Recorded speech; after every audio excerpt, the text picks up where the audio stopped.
That's why I, at least, am against output roadmaps. Yeah, I think you hit the highlights. Of the ones you mentioned, the one that I think is most dangerous, the one and harmful, is the reduction of the mission of the team to delivering on the roadmap as written. That when the criteria for success simply becomes shipping the thing we promised to ship, then the team is absolved of any responsibility for shipping something that is quality, that is complete, that is usable, or that in any way solves the business problem that was originally intended when the feature was envisioned. Hey there, welcome back. I know, it's been 2 weeks, I'm slacking on the cadence here, but for good reasons. I've been running several workshops on a new masterclass I've put together, Discovering and Unlocking Customer and Business Value. It's a really deep dive on discovery techniques, mental models, and most common traps to avoid, with lots of examples from Scandinavian-based companies. This is a recent review from one of the participants. I love this workshop so much. This was the most complete, practical and advanced workshop on testing ideas and de-risking viability that I've ever experienced. So I'm super happy with the end result. I'm testing a lot of new material and perspectives, so it's always nice to validate that it resonates. So if you're looking for a workshop or talk on discovering and unlocking value, let me know. All right, enough of self-promotion.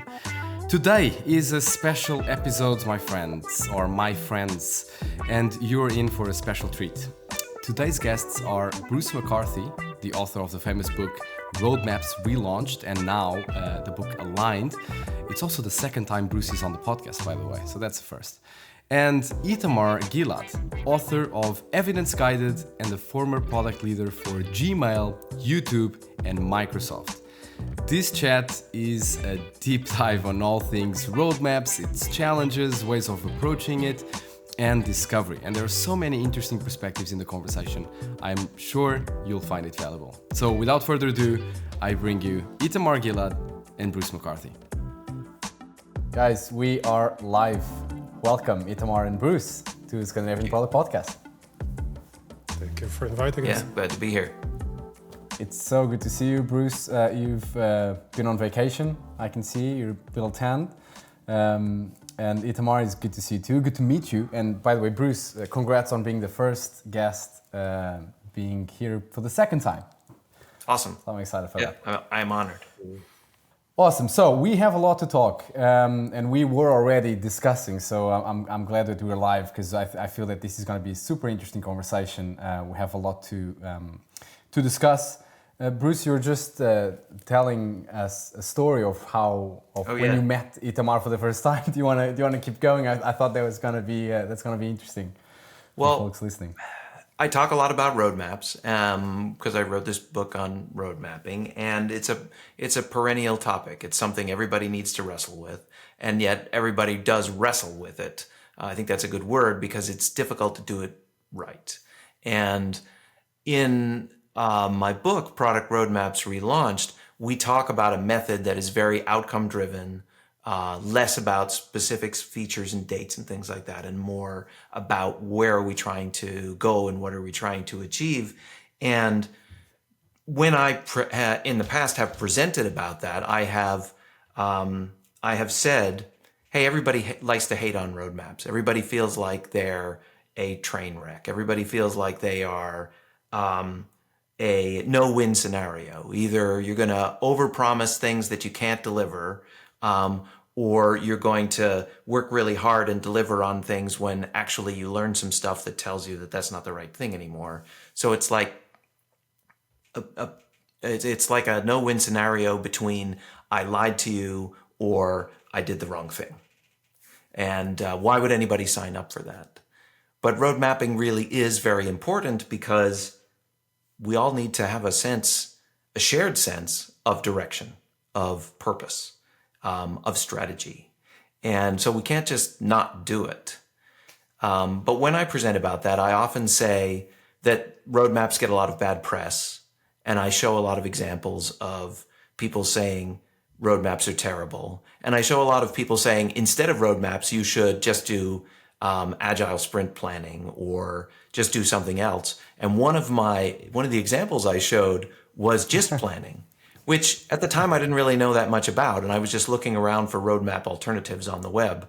And it looked like somebody's alternative to roadmaps. And so I threw it in with a bunch of other things that I wouldn't recommend without honestly giving it a lot of attention. When Itamar and I first met and talked about this, he was, I think understandably, kind of mad at me for underselling the methodology that he put together. And I'll let you explain the GIST framework. Having dug into it a little bit more, I would say you and I actually agree on a more outcome-oriented point of view on what a good roadmap is.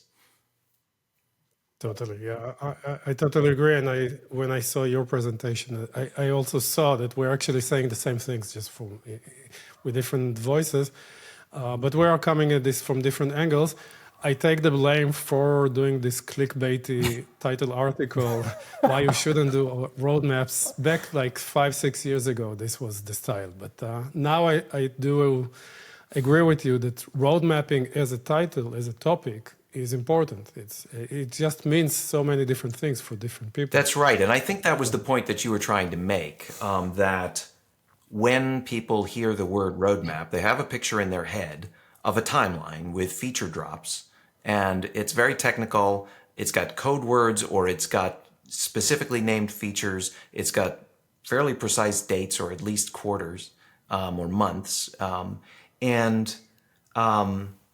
Since that's the picture people have in their head of a roadmap, I can see why you'd say, well, let's not do that. That's not really all that helpful.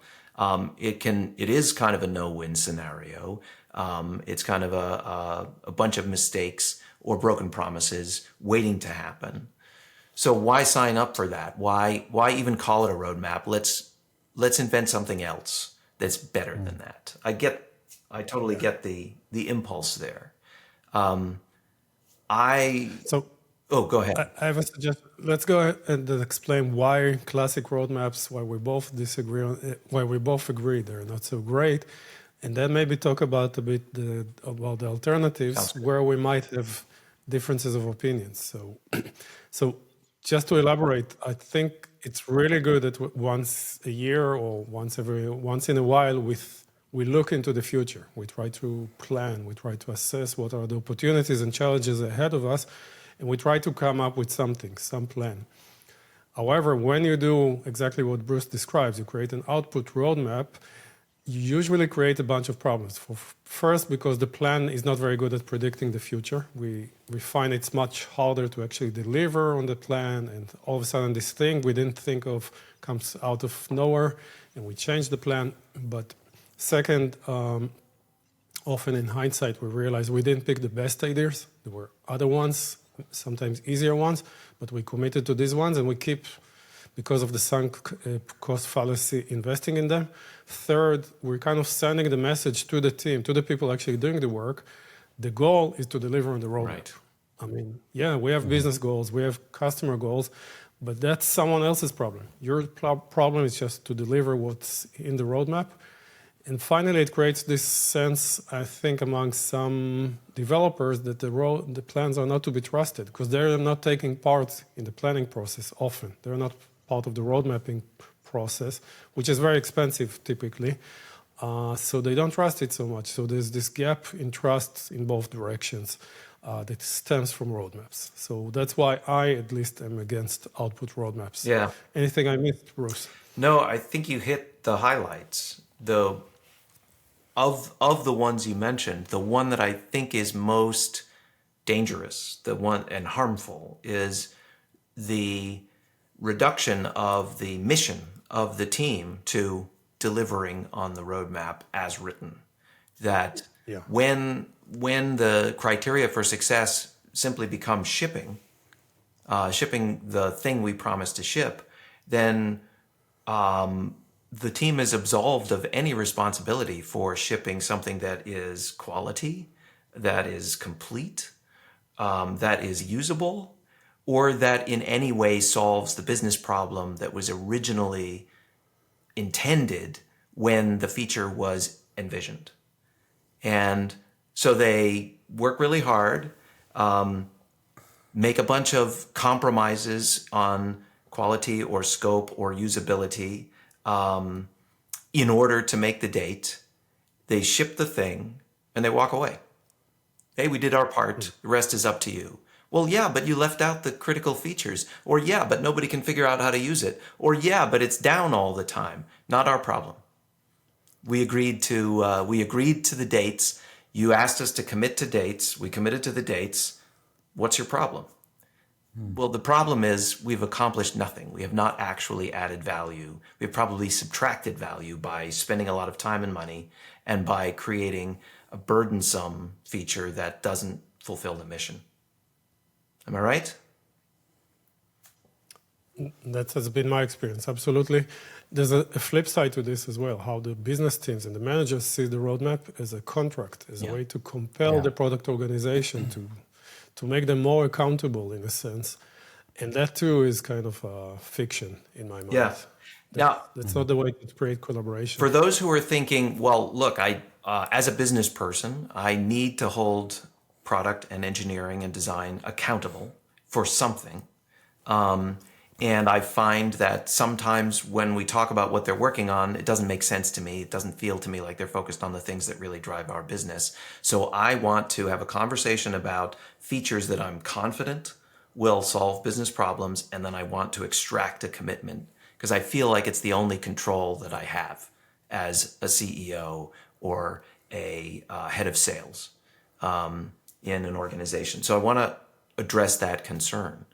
I understand why you might feel that way.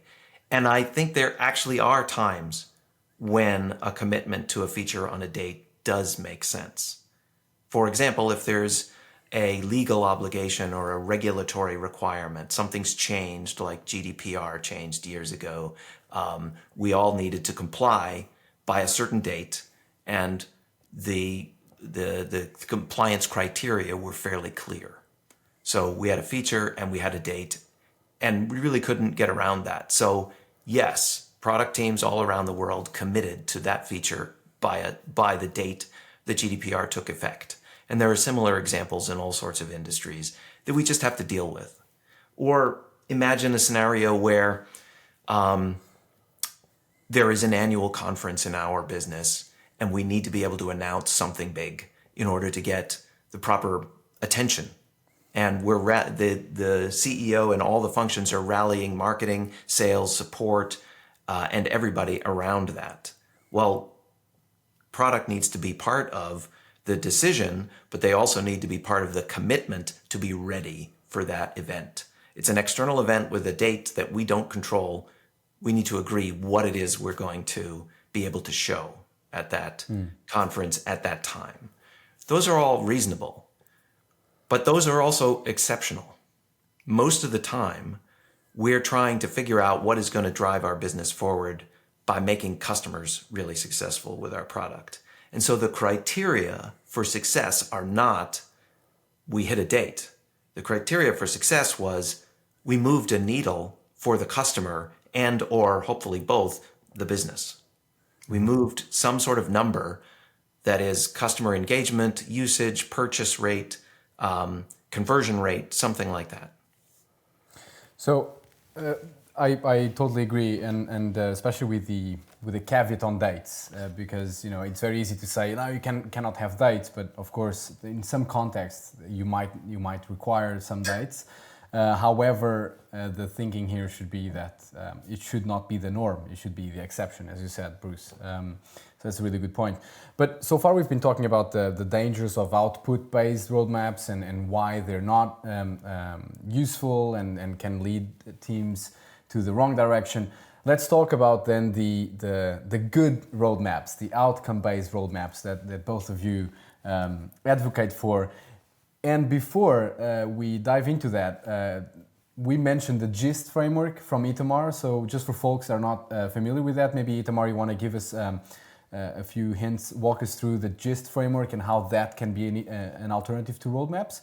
and then we can dive sure. into the benefits of outcome-based roadmaps and how to do them effectively. So, Itamar, go ahead. Tell us a bit more about the gist. For sure, and I will qualify that, contradicting my younger self, I don't see them completely as an alternative to roadmaps. I think they're a way to make maybe outcome roadmaps come to life.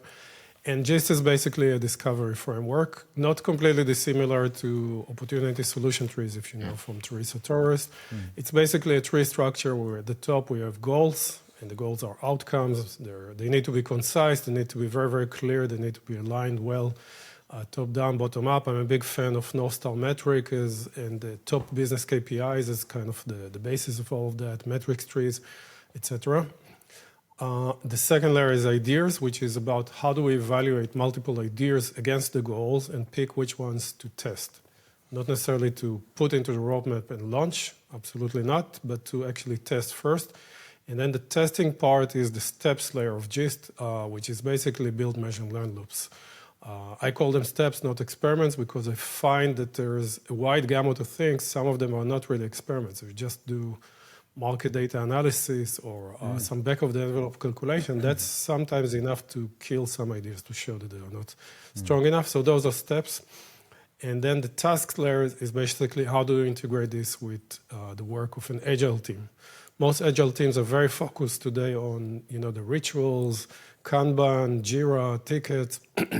How do you make sure that they keep doing these things, but everything they do is connected to an experiment, to a step, and everything is connected to one of the ideas, and those are leading to a goal.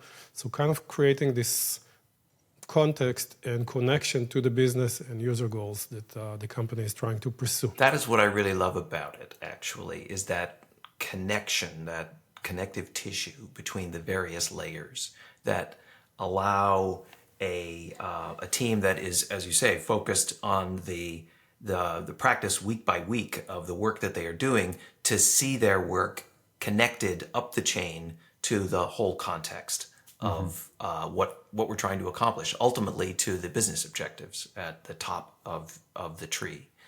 I imagine, I want to ask you about this, that the different layers operate on different timescales. Is that right? Completely, absolutely. Can you explain?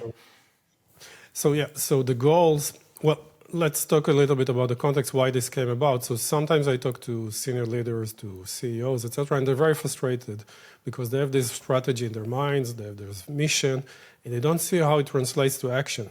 So I wanted to create these different layers that show them if you create concise goals at company layer, and then you align them, they trickle down, but you also allow bottom-up influence in the goals layer. And then you allow teams to prioritize multiple ideas, and sometimes these ideas will grow and turn into cross-team ideas. And you allow the teams to discover and run steps, etc. You are much more likely to see the teams executing on an agile level things that lead to the success of the strategy. Because everyone can see the connective tissue, both the teams themselves and the executives, hopefully. Exactly. And it creates a lot of visibility because the people at the bottom now understand where the people at the top are coming from, what they're trying to optimize for, because for the first time they're saying it in a way that is clear. And the people at the top are kind of seeing how the team is working towards the business goals, how the evidence is accumulating. And you're right, there are different time scales. Obviously, company level goals are typically for a year, team level goals typically for a quarter. But the level of iteration through ideas and through steps and through, of course, agile tasks is much higher. So the more you go down, it's much more immediate and short term, and the more you go up, it's more. And those down at the T layer in GIST, I imagine you're revising and updating those goals every sprint. There are no sprint level goals. I think that the sprint is just a unit of kind of creation. Let's just say.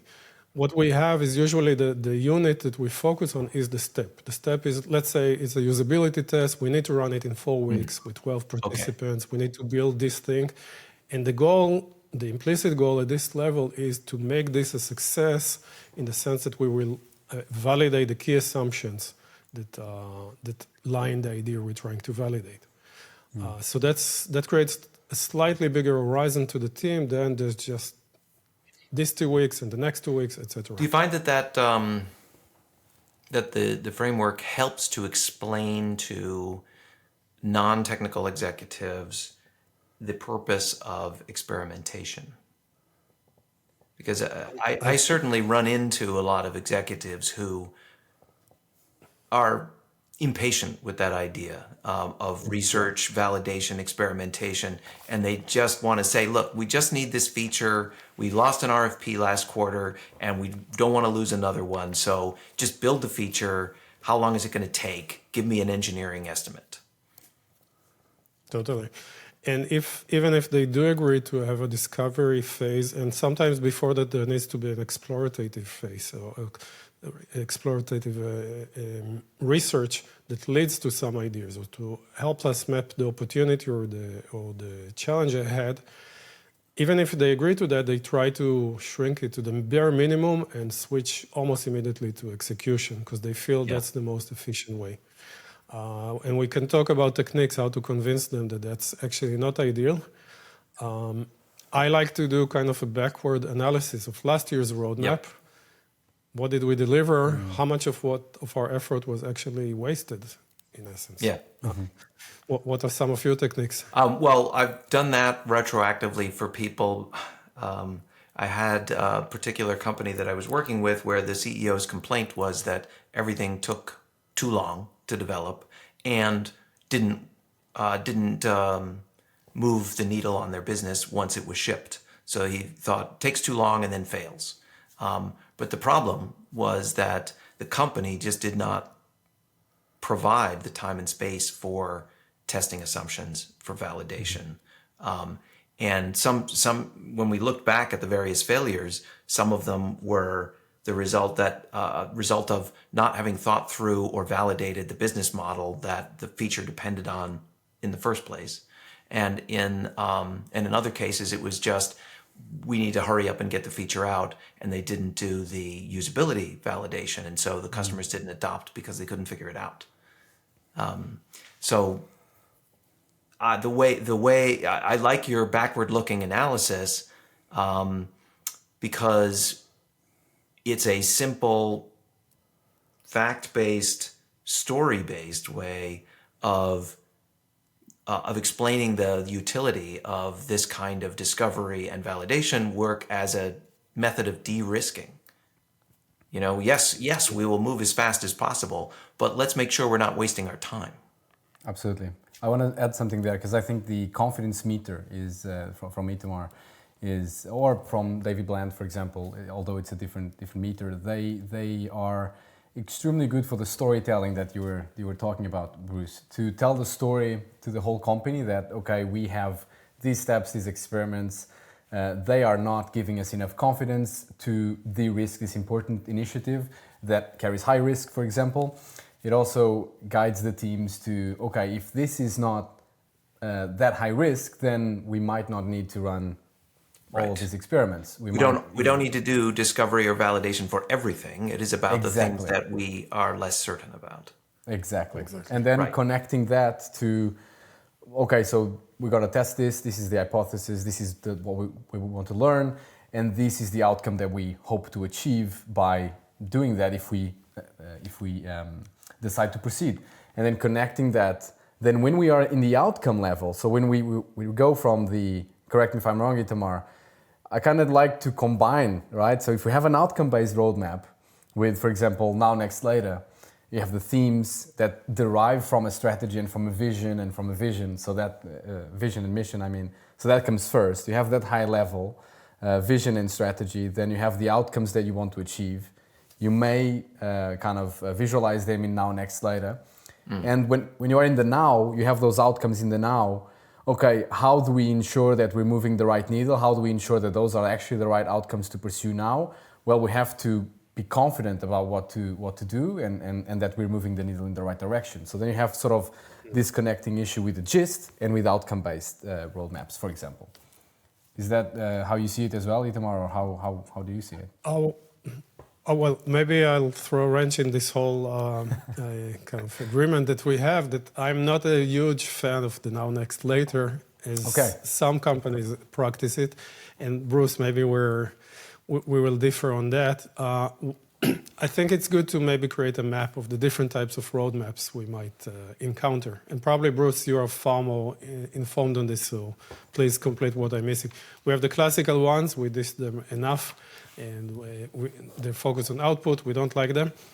There's the now, next, later, which is a great improvement, but it takes interpretation. Some companies really interpret them, as you say, Alfonso. It's basically, we start with the outcomes, then we think what can we do in the now or next or later. And the more we move into the future, it's less committal. But I do find there's some pressure to commit to output. It's like condensing the output. We're willing to commit to some output, but it's just one quarter. And after that, it's less committal. But it's still kind of output issues, but it is connected to outcomes. And then there's what I consider more true outcome-based roadmaps, which could have a timeline. And they say by Q3, we want to achieve that particular outcome. And then they plan backwards from that and said, that means that we need to spend 4 weeks on exploratory research. We need to do 6 weeks of discovery, and then maybe another 2 months of delivery. And there will be some propagation delay until the effect actually happens. And those are, in my mind, even more honest. So it's not that I'm completely against now, next, later. I just think it's really easy to subvert them into short-term classic output roadmaps. I think that's true because, as you say, there's the pressure to turn them into, well, exactly what are you delivering in each one of those boxes inside of the now, next, and later.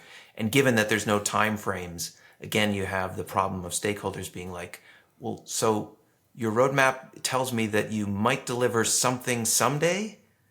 I gotta pin you down on something.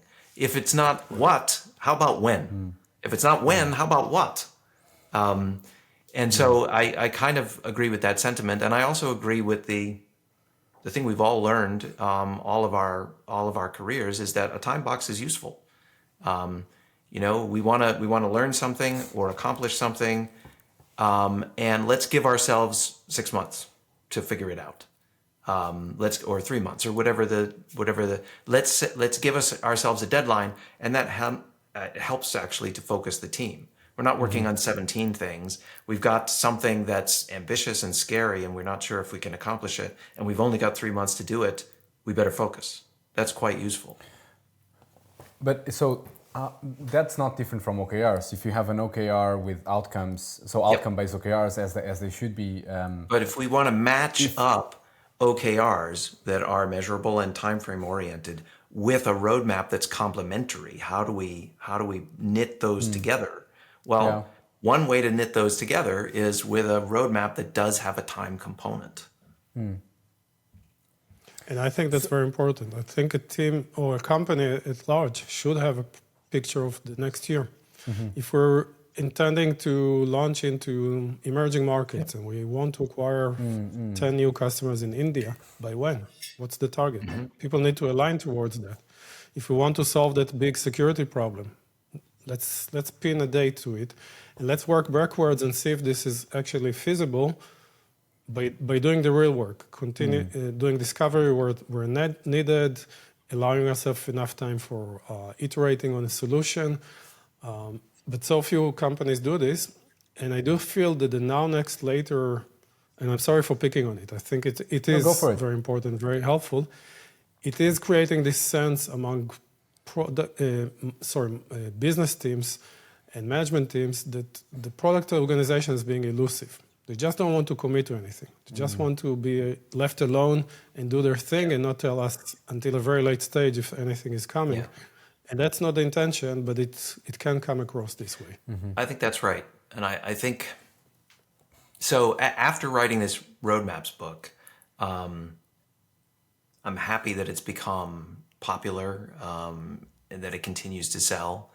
The most common questions I get are, well, okay, this is great. I really believe in your outcome approach to roadmaps, but how do I get the rest of my organization to think this way and operate this way? And so I've spent the last 2 years actually writing another book on stakeholder management. It's due out this month or next month from Amazon. It's called Aligned: Stakeholder Management for Product Leaders. And it is my best guess and my co-author's Melissa Appel's best guess at how to accomplish that, at how to make road mapping and all the other things that we do as product people a team sport, rather than one of us being the product genius who does all the work behind closed doors, or in our tiny team of engineers and designers, and then we announce it to the company and to the world and all is transformed. Well, it rarely happens that way. Most of the time it's a cross-functional effort to make things successful, because you've got sales and marketing and finance and everybody else involved and support, as well as engineering and design and product. That collaborative method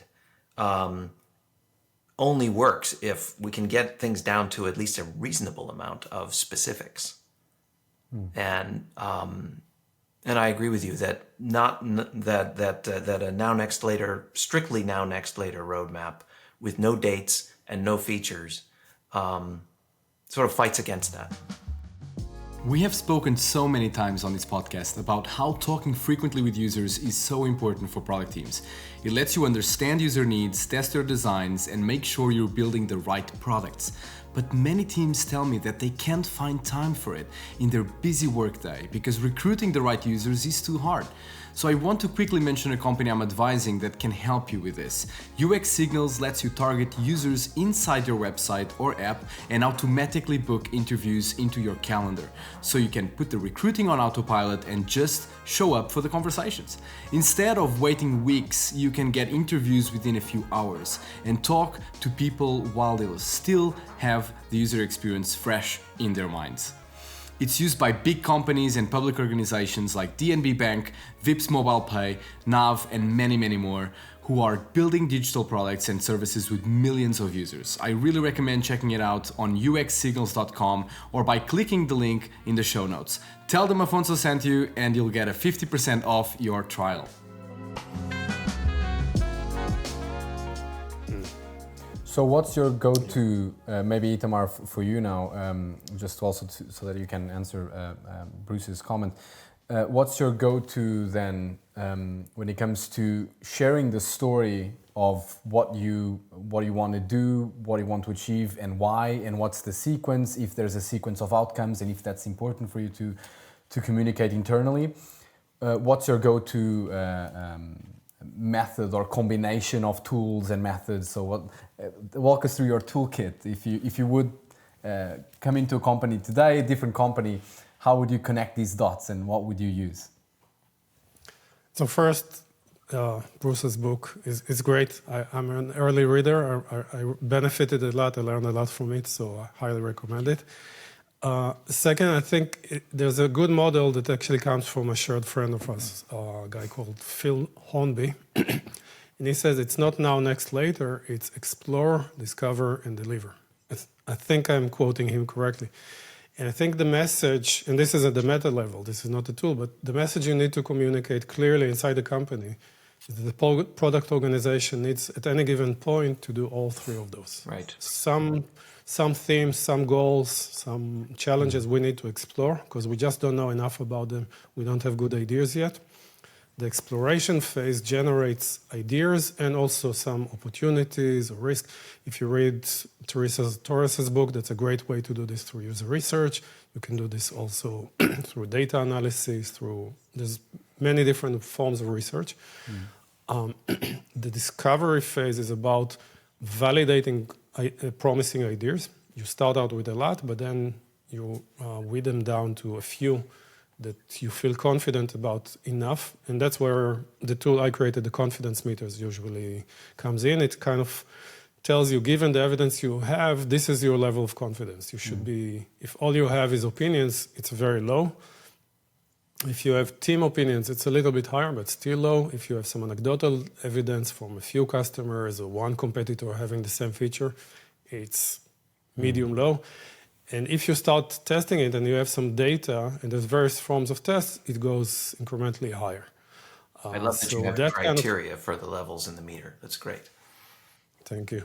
Yeah, and that's I was surprised a lot of CEOs like this because they are bombarded with ideas and they know most of them are, BS, but people are selling them very convincingly. So they like when people are coming with an idea and say, okay, on this chart, what kind of evidence do you have to back up your idea? Yeah. So discovery really moves us from very low confidence into high confidence for a minority of ideas and eliminates everything else, which is a huge saving of time and effort, and it's why discovery is so powerful. And then we have the delivery, which is the longest phase usually, where we actually act on these ideas. And at any given point, we might have a few ideas we're committed to because they pass the bar. We have enough confidence about them to say, these are good ideas. We want to deliver them, and sometimes we have an ATA. In that case, why not put a diamond on the timeline and say, we're going to deliver the new authentication method by this date? That's a classic roadmap move, right? But in this case, it's completely justified because we validated the idea. Right. On other things, we shouldn't commit. But it's not that it's later or now or next. It's just right now. These are candidate ideas that we will validate and get back to you once we know the answer. I think being transparent about these shades of gray and communicating with confidence and evidence really changes the discussion. It's not like us against them. You don't need,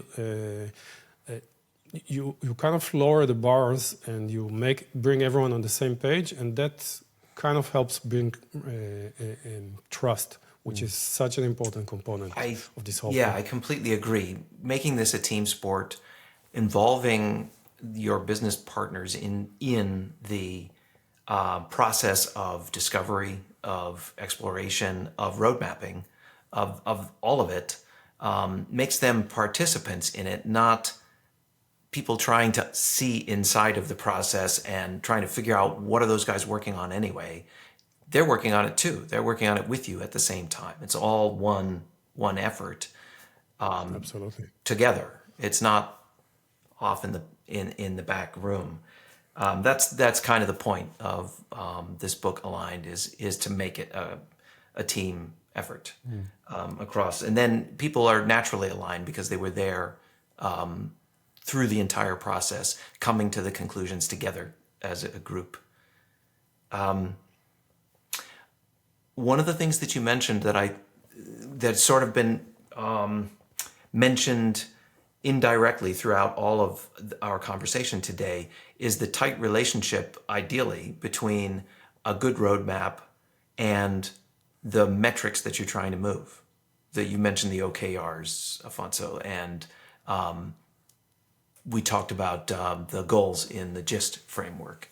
And I think being really explicit about the numbers is really important. In fact, it feels to me like the goals, the numbers, the metrics that we want to hit are more important than the dates or the features. And I'd rather, if I had to pick which am I going to focus on, I'm going to focus on that. Timeframes are still, I think, useful. And when you validated it and you know what the feature is, then that's useful too. But the starting point feels like it's the goals. What are we even trying to accomplish? Why are we here at all?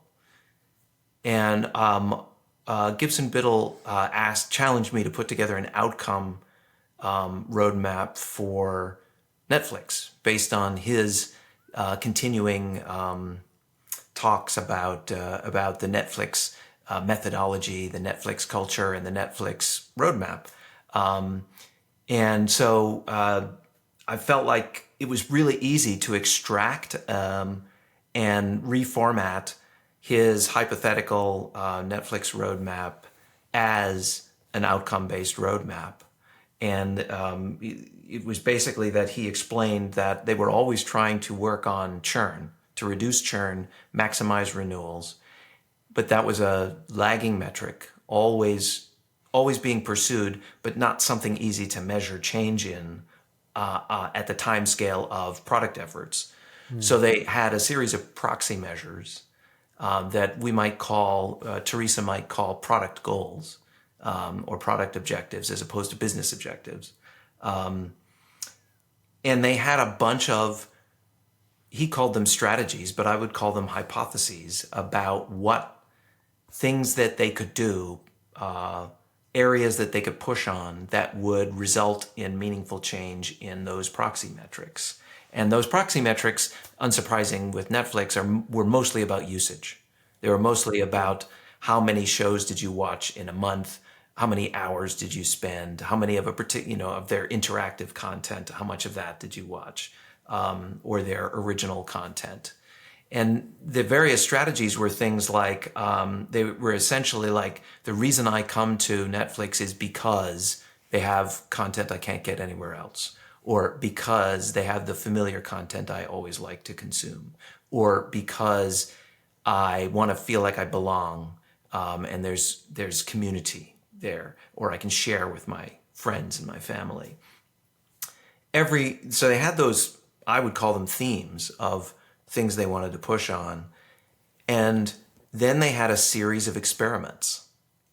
And every experiment was meant to move one or more of those proxy measures of business results in order to ultimately result in lower churn. And they also organized it by quarter. His roadmap was always, at Netflix, was always quarterly with, we will be done by then. But every cell in that roadmap was filled with, we're going to try the interactive experiment with the Kimmy Schmidt TV show, or we're going to try a party mode where you can be watching something at the same time as your friend in another location. And every one of those experiments had criteria for success. We will not consider this a success unless we can move the needle of engagement by a certain amount.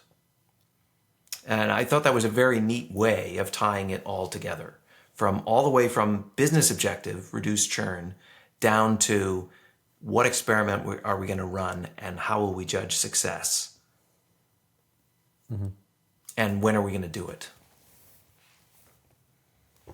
Any comments, Itamar, on that?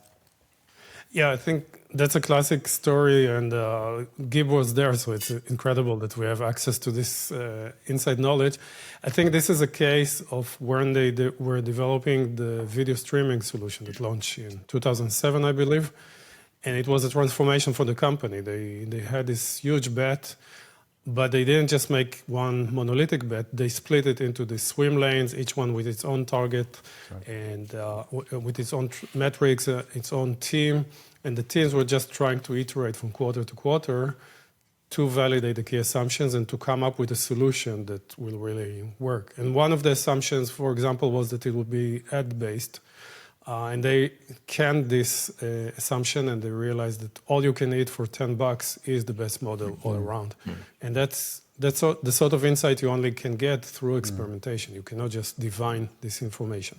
Absolutely. So that's one component that I think a lot of companies should have in their roadmap, but don't. This is kind of like the next leap, doing the Horizon 3, if we use the McKinsey terminology, kind of the next big leap, strategic moves.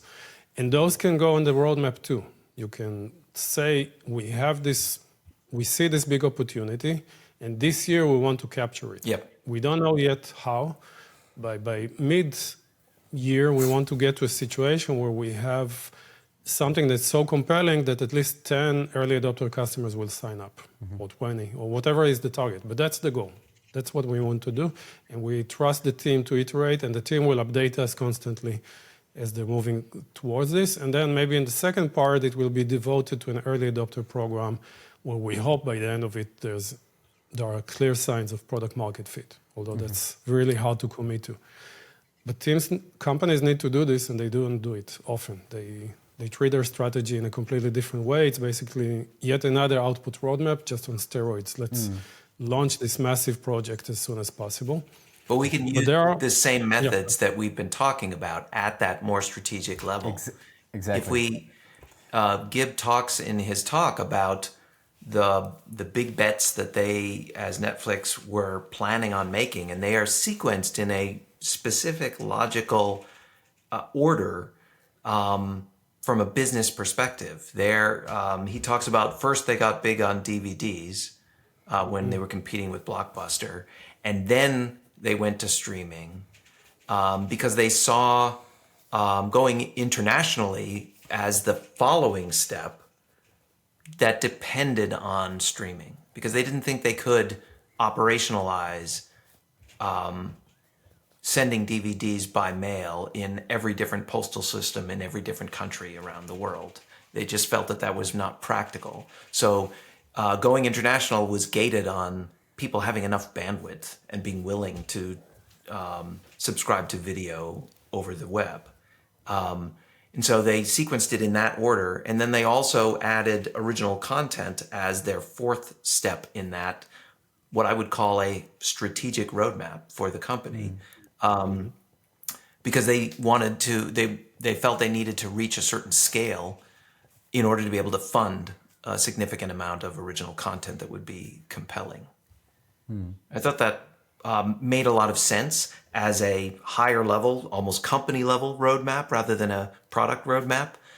And it echoed for me things that you see in strategic planning from other companies. Elon Musk's secret master plan for Tesla was, hey, our long-term goal is to transform the world into a sustainable energy mode, and transportation is the biggest thing. So we're going to tackle electrification of cars. And our goal is not just to build an electric car, but to transform the auto industry. And they had a sequence of steps. First, we'll build a low volume car to prove that it's possible to make a desirable car electric, low volume, high cost. And that was their original Roadster. Then we'll use the money from that to build a more less expensive but still high-end sedan, and that was the Model S. Then we'll go from that to a mass market car, and that was the Model 3. And we'll supply solar energy as well all along the way. Again, sequencing in a logical fashion, each step of which is commercially viable, each step of which unlocks the next one. That's a super logical, high-level strategic roadmap for the entire company. So there's I think, a repeatable pattern here. Yeah, I think the sequencing part, if I can just comment on something, Itamar, before you comment. The sequencing part is important, and it's also almost even more important to keep in mind the deliberate versus emergent strategy, because some companies, they just plan ahead that sequence and they stick to the sequence, even if it's outcome-based, and they don't allow themselves to learn and take those insights to then change the strategy and the sequence. Yep. But I really like what you said, Bruce, on navigating different sort of zoom levels in a way, zooming in and zooming out, and using some of the rationale, but at just different levels. And so leading and lagging indicators and having a KPI tree or a model that informs your growth, that's great in my opinion, just to understand what moves the needle. And then if we move up one layer, you may have Phil Hornby's explore, discovery, deliver, and in deliver you may have the outputs that you're already confident, and you may have linked the outcome that those outputs are trying to achieve. You can even link it to the KPI tree that you already have.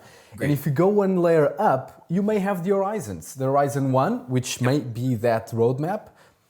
Horizon 2 and 3 may be written in a narrative, like you said, Bruce, like a more sort of connected to the vision, and then a narrative telling the story of what we want to achieve. But as long as the company keeps kind of a learning, adaptive mindset and changing those things and revisiting those narratives and those roadmaps, I think that they're in a good place. Itamar. I think the generalization that I see is that we switch the focus of the roadmap from being a work planning tool, an effort planning tool, an investment planning tool, or funding, into a kind of achievement planning tool. What are we trying to achieve this year? What are we planning to achieve in the 5-year roadmap or vision? And once you have this frame of mind, so yeah, you can mix in there some outcomes that are high confidence. You can mix in their activities like discovery and exploration, which never appear today on roadmaps, but are super important. And you can also connect the strategy, the long-term strategy, with the current roadmap. People understand why we're working on something that maybe this year will not yield anything tangible, but it is leading to something very important down the road. A prerequisite to all of this is that the leadership team is good at thinking what is the strategy in terms of not what's like the giant on steroid launches that we want, but more what are the key problems we're trying to solve or the key opportunities we're trying to capture. They're good at metrics too. They need to understand what are the 5 top metrics for the company that really move everything. And they need to be very concise about saying these are the top 3 things. These are the top 2 things this year. Really, everything hinges on this. Roadmap planning is so hard because companies are not willing to make this compromise. You've hit the nail on the head. Road mapping is about decisions, choices, priorities. It's about things we're not going to do as much as it is things that we are going to do. And that is hard. That is hard because every one of those choices is giving up something, is saying, we're not going to do that, and that means that that's never going to happen. And if this other thing doesn't work, then I've really lost out. And so a lot of companies are tempted to shy away from those difficult choices and to plant as many seeds as possible and do as many things as possible and see what happens. The difficulty is that strategy is often helpful when you are a raw startup with a lot of uncertainty, and you really don't know what is going to stick. And the fastest way to find out is to just try a lot of stuff and see what sticks. If that works sometimes for a very early stage startup, and then they hit on 1 or 2 things that really do work, it is time to change modes and to focus on those 1 or 2 things that really do work and figure out how to make them foolproof and really grow and be successful and be protectable from the competition. And it's hard for companies to make that pivot because that's not what worked for them for the first few years until they hit on this. What worked for them was being opportunistic and trying a lot of things at a shallow level. And now we're asking them to change completely the way they operate in order to try to scale one business, which unfortunately does require saying no to most things at that point. It's a hard psychological shift, I find, for a lot of executives who are used to following their gut and chasing every shiny object. Yeah. The path to success for many of these founders is them being very, very opinionated and very lucky, while they may not realize it. And then they think this is the formula. They need to keep telling everyone what to do, and they buy into the legends of Steve Jobs and Elon Musk. Although the reality is different. These are very visionary, very smart people, but they're also willing to learn. They're willing to change their opinions based on evidence. So it's really hard to change and to shift into this mode where you need to trust the organization to find a way.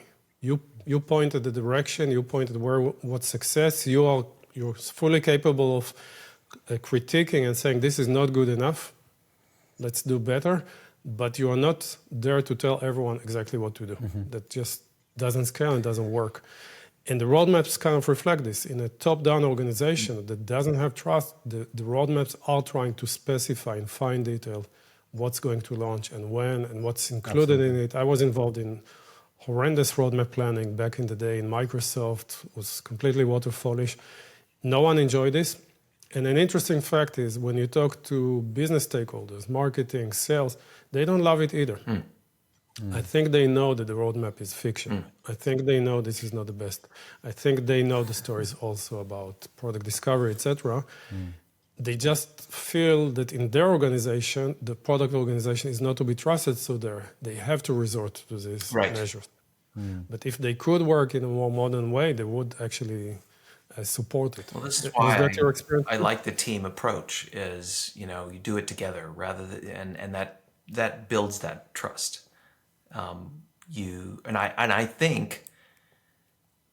I think anybody could do this, but I will challenge all the product people who are listening to us on this podcast to be the ones to break that cycle, to be the ones to reach out and say, we're working on our roadmap and we need your help. We need you to be part of the process. Let's have a series of internal workshops where we work through everything from long-term vision to goals to strategy to experiments and discovery and yes, building stuff. And let's agree what the assumptions are that are risky and not risky, and the ones where we have evidence and the ones where we need to go get the evidence. Let's agree what things we're pretty sure about and we should just start the engineers working on right now while we do discovery on the other things. Yeah. That's a great point. In my book that I published, I called it Evidence Guided for a reason. I find that evidence is the super tool, the superpower of the people at the bottom of the chain, let's just say that, or at the middle of the pyramid. Because when you talk to a powerful stakeholder, they're much better at convincing than you. They're much better at escalation. They might have more status in the company than you. It's really hard to say no to them. If they really want this deal closing feature, you're at the disadvantage. But if you take their idea and you come back real quick with evidence, say, out of the various ideas that we have, and to remind you, we're optimizing for this goal. That was the agreement. Right. Out of your idea is kind of middle of the pack. It's not bad, we should keep testing it, but there are other ideas that might actually serve the same purpose. And they're maybe more generally applicable. They may contribute more to our top business metric or to our North Star metric. And this discussion, when it's coupled with evidence, changes the dynamic a little bit. Because when you go with opinions alone, the most senior person will win, always. If you come with evidence, you have a chance to actually get to a better resolution. So that's why I train product teams to really become the experts at what they're targeting, the customers, the product, and become experts at testing ideas very quickly and very cheaply, Right. and bringing back the evidence and sharing it broadly using the techniques that Bruce shares in the book and etc. Great. Guys, this has been a fantastic conversation. Bring the evidence to the table, tell a story, align people together with the outcomes and the metrics that you want to achieve to show people that you're moving the needle. Align the organization. It's a team sport, as Bruce mentioned and as Bruce elaborates in his new book. Fantastic. This was really, really great. I could go for more, 2 hours or more. So yeah, hope this was great. So last but not least, Itamar, where can people find you? You first.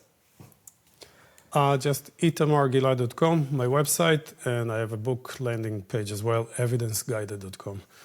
So there you'll find most of these resources we mentioned, and some of them you can download for free as well.